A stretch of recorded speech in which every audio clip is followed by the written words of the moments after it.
Hello everyone. तो जैसे हम पढ़ रहे हैं काफ़ी टाइम से कि बिज़नेस इन्वायरमेंट के बारे में जो काफ़ी डायनामिक है, बदलता रहता है। हमने पढ़ा कि काफ़ी सारे टाइप्स हैं इसके, जैसे इंटरनल इन्वायरमेंट है, एक्सटर्नल इन्वायरमेंट है। इंटरनल कौन सा होता है? जो बिज़नेस के कंट्रोल में होता है कुछ हद तक, लेकिन उनका इम्पैक्ट बिज़नेस पे पड़ता है। और कुछ होते हैं एक्सटर्नल फोर्सेस जो बिज़नेस के बाहर होते हैं, बिज़नेस के कंट्रोल के ही बाहर होते हैं, जिनका बिज़नेस पे बिल्कुल कोई कंट्रोल नहीं होता है, लेकिन उनका डायरेक्ट इम्पैक्ट या स्पेसिफिकली या जनरली फोर्स हमने पढ़ा था कि उनका इम्पैक्ट जो होता है बिजनेस पे पड़ता है। तो आज हम पढ़ेंगे डायमेंशंस ऑफ बिजनेस एनवायरनमेंट और external forces of business environment. तो पहला पॉइंट है इसमें इकोनॉमिक एनवायरनमेंट। तो all those forces and factors which directly influence the economy of our country. तो वो सारे फैक्टर्स जो डायरेक्टली इन्फ्लुएंस करते हैं हमारी कंट्री की इकोनॉमी पे। अब इकोनॉमिक इन्वायरमेंट होता क्या है, जिससे भी हमारी इकोनॉमी जो है चेंज होती है। अब इकोनॉमी क्या होता है? पैसे से रिलेटेड जो भी कुछ होता है मार्केट में या जो भी कंट्री में होता है वो हमारी इकोनॉमी है। जैसे रिसेशन आ जाता है, बूम आ सकता है, या कोई ऐसी केस आ सकता है कि जिसमें कि हमारी जो इकोनॉमी है, जैसे फिलहाल अभी लॉकडाउन चल रहा है, तो लॉकडाउन से काफ़ी बिजनेस सफ़र कर रहे हैं। तो ये एक सिनेरियो होता है रिसेशन का, इन्फ्लेशन का, प्राइसेस राइज होने का। तो वैसे ही है कि इसमें कौन कौन से फैक्टर्स होते हैं, जैसे जीडीपी का इंक्रीज़ होना, डिक्रीज़ होना, प्रोडक्टिविटी का बढ़ना कम होना, एम्प्लॉयमेंट का कम होना, सेविंग रेट का चेंज होना, मॉनेटरी एंड फिजिकल पॉलिसीज़ जो इकोनॉमिक पॉलिसीज़ होती हैं उसमें भी चेंज आने की वजह से इकोनॉमिक चेंज होती है पूरी कंट्री की। अब सेविंग रेट क्या होती है? कोई लोग हैं कि सेविंग्स करते ही नहीं है। अब कुछ लोग हैं कि उनको एम्प्लॉयमेंट से निकाला जा रहा है कि फिलहाल अभी लॉकडाउन की वजह से या कुछ लॉसेस की वजह से।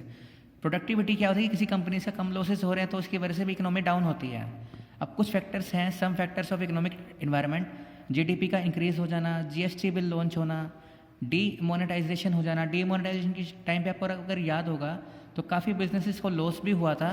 मैं ये नहीं कह रहा कि पॉलिसी गलत थी, मैं ये खाली कह रहा हूँ कि इसका इफेक्ट जो था वो बिजनेस पे पड़ता है। मनी सप्लाई का कम हो जाना या बढ़ जाना, सेविंग एंड इन्वेस्टमेंट, लोगों की जो सेविंग्स होती है उस पर चेंज आना भी एक तरह से इकोनॉमी के लिए बहुत काफ़ी इम्पैक्टफुल होता है।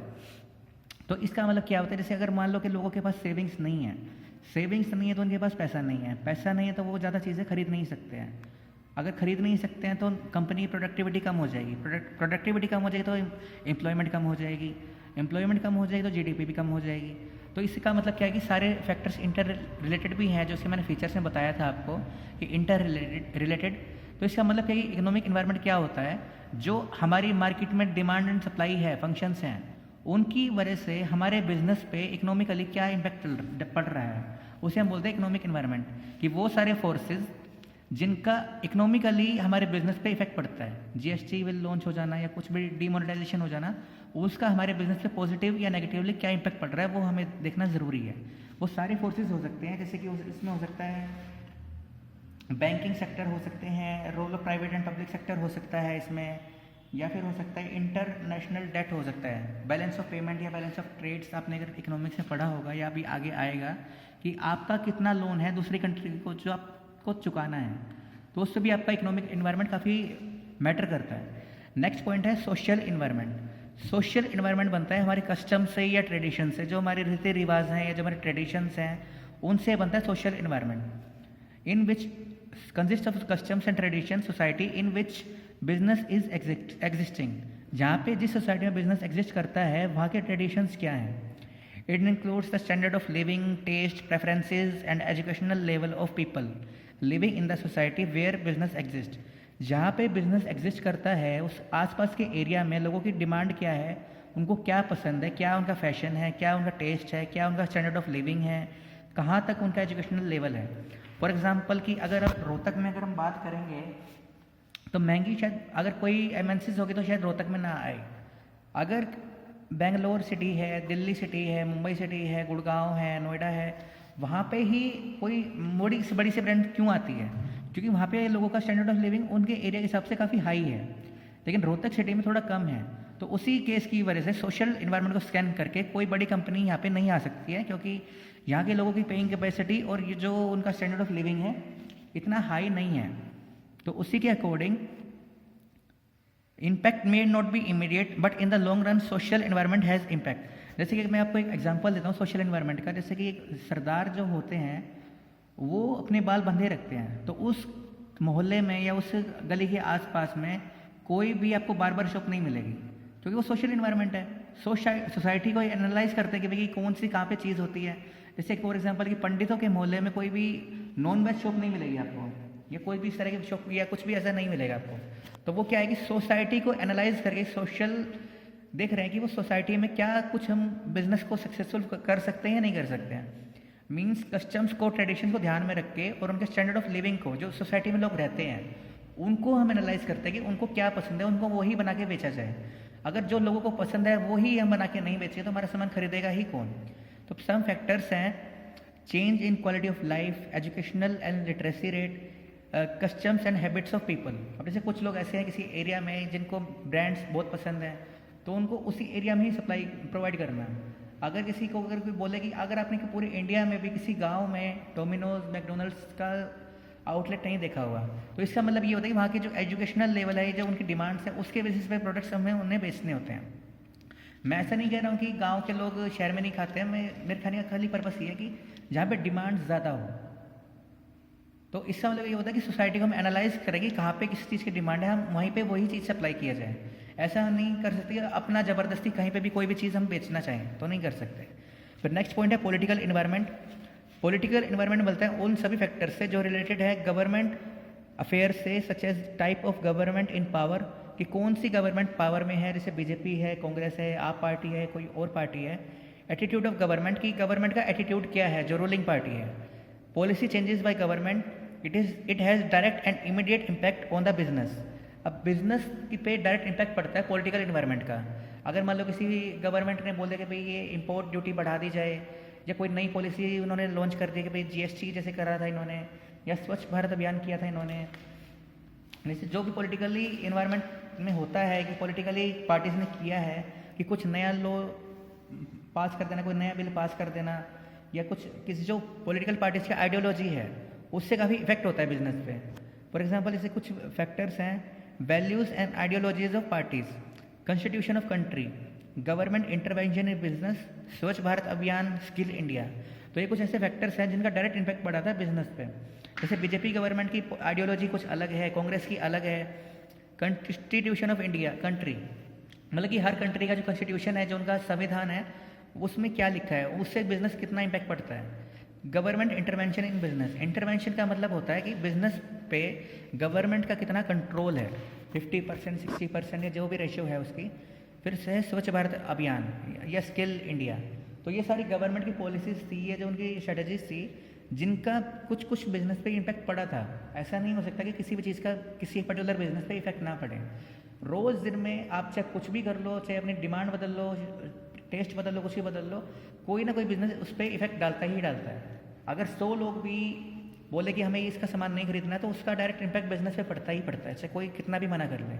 तो पॉलिटिकल इन्वायरमेंट क्या होता है कि जो पॉलिटिकली पार्टीज जो करती हैं उनके सारे लॉज जो होते हैं, उनके जो सारी आइडियोलॉजीज, स्ट्रेटजीज, पॉलिसीज जो होती हैं, उनका इम्पैक्ट डायरेक्ट इमीडिएट इम्पैक्ट जो होता है बिजनेस पे पड़ता ही पड़ता है।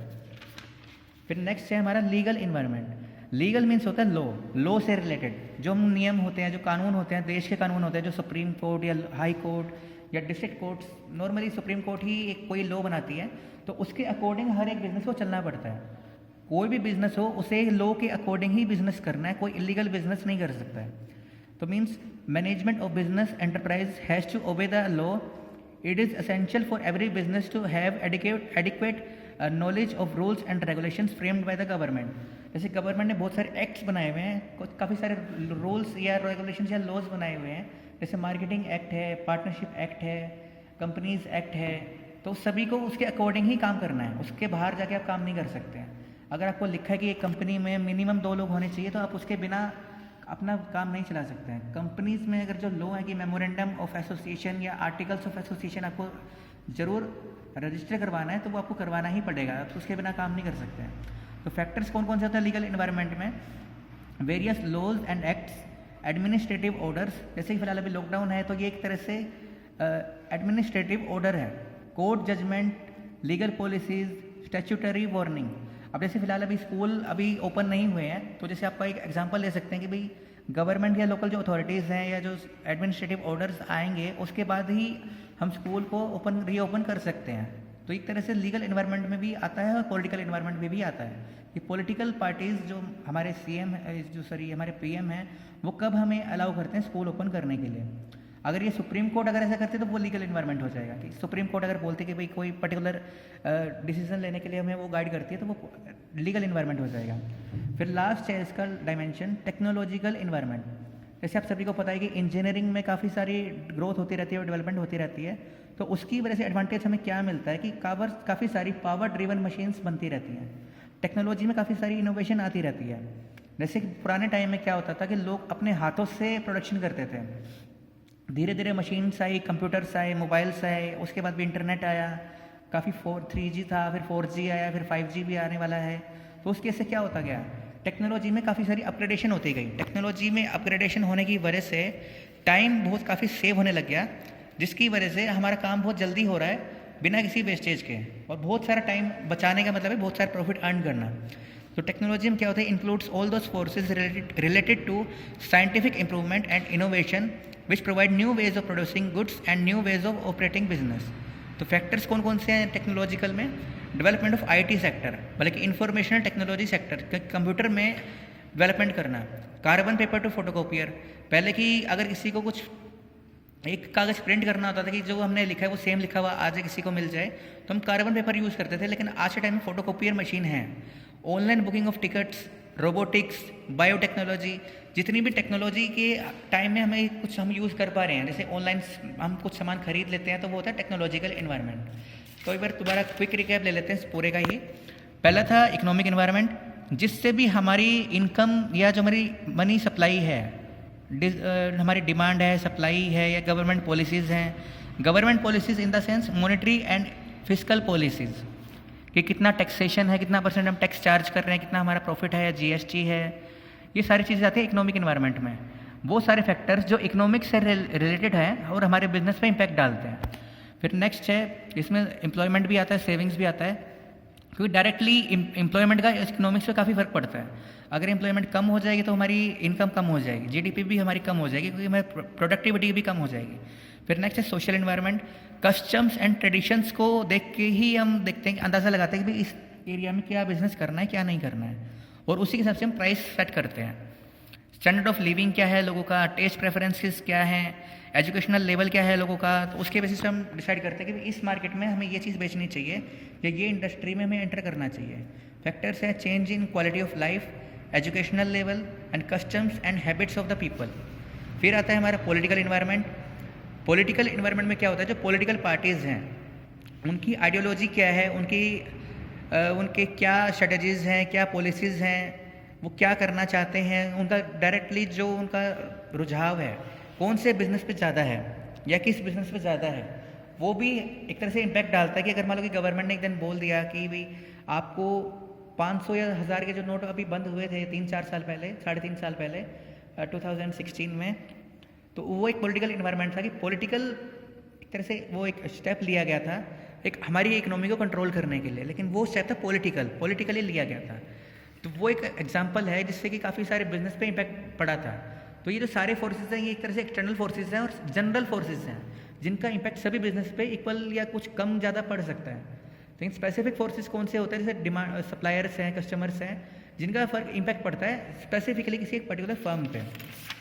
फिर सेकंड लास्ट पॉइंट है लीगल इन्वायरमेंट, कि लॉ के अकॉर्डिंग सभी बिजनेस को चलना पड़ता है, सभी को उसके अंडर ही रहना चाहिए और सभी को नॉलेज होनी चाहिए जो उस एरिया के या जो स्टेट के या जो उस कंट्री के लॉज हैं, रूल्स एंड रेगुलेशंस हैं। जैसे प्राइसिंग एक्ट है कि आप इससे ज़्यादा प्राइस नहीं रख सकते, जैसे MRP होता है मैक्सिमम रिटेल प्राइस, आप इससे ज़्यादा नहीं रख सकते हैं। फिर लास्ट है टेक्नोलॉजिकल, जितनी भी टेक्नोलॉजिकल अपग्रेडेशन की वजह से बिजनेस पे इम्पैक्ट आता है पावर ड्रिवन मशीन की वजह से, वो सारा था टेक्नोलॉजिकल इन्वायरमेंट में, जिससे भी हमारा काम आसान हो जाता है, प्रोडक्टिविटी इंक्रीज़ हो जाती है, काफ़ी टाइम सेव हो जाता है और मैक्सिमम यूटिलाइजेशन ऑफ रिसोर्सेज हो पाता है, optimum utilisation of resources possible हो पाता है। तो ये था हमारा अच्छा टॉपिक, एक्सटर्नल फोर्सेज और डायमेंशंस ऑफ बिजनेस इन्वायरमेंट, जिनका इम्पैक्ट डायरेक्टली और इनडायरेक्टली, इमीडिएटली और आफ्टरवर्ड्स बिजनेस पे पड़ता है, कम हो या ज़्यादा हो, लेकिन सभी बिजनेसेस पे पड़ता है उसका इम्पैक्ट। मैं एक एग्जांपल दे देता हूँ सभी का ही।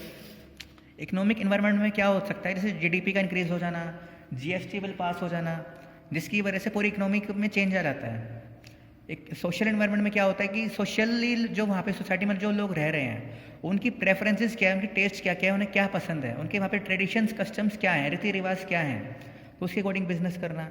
पॉलिटिकल इन्वायरमेंट में जो पॉलिटिकल पार्टीज़ हैं, कांग्रेस है, बीजेपी है, या आप पार्टी है, कोई अन्य है, कोई और पार्टी है, तो उनकी आइडियोलॉजी क्या है और पॉलिसीज़ क्या हैं उनकी, या उनके डिसीजंस क्या लिए गए, उन्होंने कौन सा बिल पास किया है, या उनका कितना कंट्रोल हमारे बिजनेस पे पड़ता है।